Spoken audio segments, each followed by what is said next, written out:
What's up, everybody? This is Buccaneer Blake making this first video. You're gonna have to bear with me. I'm messing around. May put this, so just have to excuse me. Um, I've been a Buccaneer fan for a long time. I grew up a Niner fan because I was born in Anchorage, Alaska, that is. And when I grew older, I just started liking them for no reason at all, honestly. And I've just been riding with them ever since. But anyways, let's talk about week one in the preseason with the most anticipated weight of Jameis Winston. Now Jameis played like a rookie, I believe, but also what I saw that I noticed from last year's season with uh, Josh McCown, his preseason debuts weren't that good either. Why? Because one thing stayed consistent. The offensive line play wasn't consistent. I said it's hard to move the ball without the offensive line. You can change a quarterback a million times. Hopefully y'all start to realize that because we done it the past 3 seasons and you're still getting the same result. But he did manage to move the ball and score. And he threw a pick. Marcus Mariota threw a pick, and he was stripped and fumbled. Not to say that either one of the guys are going to do bad because these are just practice games against live competition with other teams. So you just take it for what it is, face value. If both of them go over 4 in the preseason, what does that mean? Doesn't mean anything.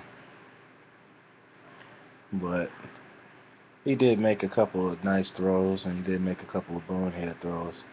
Winston's problem has been with the blitzes, but he's going to have to learn to deal with the pressures of not having a great offensive line as well. And hopefully the run game and Doug Martin and everybody will contribute to that. And the defense can get some stops and stop putting so much pressure on our quarterback, or let's just say our offense, period, that we struggle with. But also, let's talk about the interception he was throwing to Mike Williams running up the seam. Granted, he could have put the ball a little more flat instead of floating it. You know who used to throw passes like that? It was high and overthrown was Freeman. I just hope he don't run into a lot of tendencies like that where he tends to sail balls high and get picked off by the safety. But I see what he was doing in that play. Mike Evans was in the slot. He was one-on-one. The corner did have his hands all over him. But like I said, the throw could have been better. Now the thing about Jameis Winston, he'll go back and learn from the mistakes and make adjustments. That's the difference between being a bad quarterback and being a quarterback that makes mistakes that can be rectified. So we'll find out in week 2. Hopefully he does better. I think a lot of people that call themselves Buccaneer fans, they thrive and love just being negative. And you don't look at something as a whole. So what that tells me is either one, you're just too damn dumb. You don't know anything about football really, what it takes, what it doesn't take. Because if that's true, just go look at anybody. Go look at all the quarterbacks and all the successful ones. Hell, go look at Drew Brees. Bust. Never got, doesn't have it. Go look at his days back in San Diego if you don't believe me. Now, I'm not comparing it or saying that Jameis Winston is going to have a successful career. It's just way too soon, so don't misconstrue what I'm trying to say, because that's not it. I'm just saying, let things play out. You're not going to be a 2-14 team and turn to a 14-2 team over in one season. Am I saying am I going to accept have a losing season again? No, I don't want that. If we went 9-7 or 10-6, I'll be happy. That's what I'm shooting for. Hell, I want to win the division. But I just encourage people to just let it play out. Don't just thrive on the negatives of things like everybody does. You know, the Buccaneers have a hard enough problem in the ESPN and anywhere getting any type of positive rec. I remember when we shut out the San Francisco 49ers at home. We beat them 17 to nothing, and they didn't even talk about it on ESPN. But if we had lost to the Washington Redskins 17 to nothing, I mean Washington, San Francisco. I don't know why I keep saying Washington. If we had lost that game 17 to nothing, he would have been on there, and you'd have saw all types of highlights. But that's just my opinion. We have a tough enough time with everybody else. We just need support from our team, like everybody else gets from their team. Support that the people that are the real fans support your team. Stop thriving on negative. Our country already has enough negatives as it is. That's a whole nother conversation entirely. But it's week one. Winston played as a rookie should.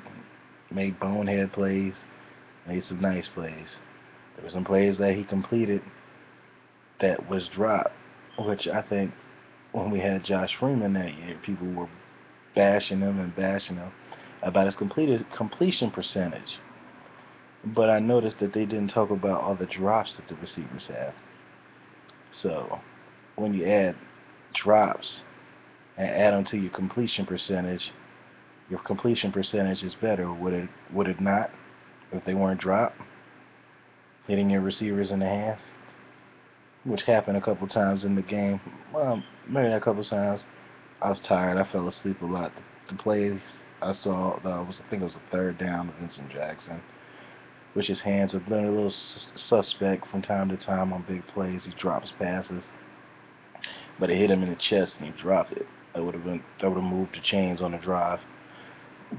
But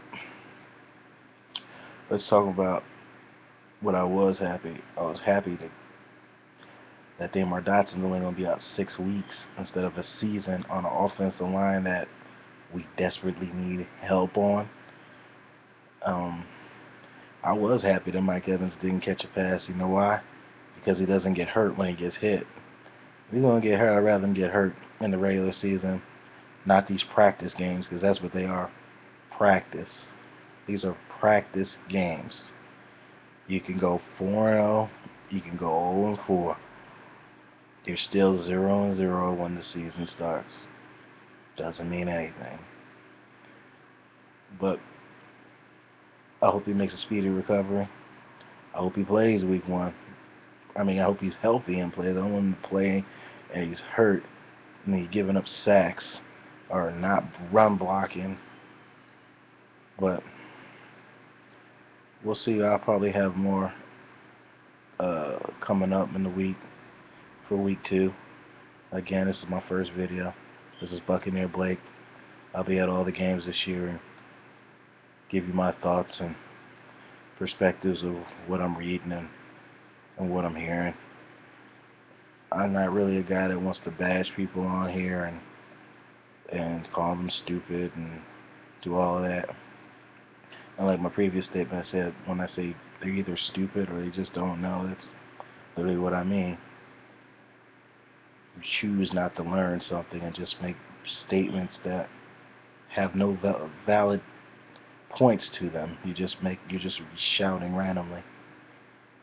So I'll probably make a video tomorrow when I check out a couple articles, and hopefully I'll have some comments and some views and see what some people say. Again, this is just my opinions of the season. Alright guys, take it easy.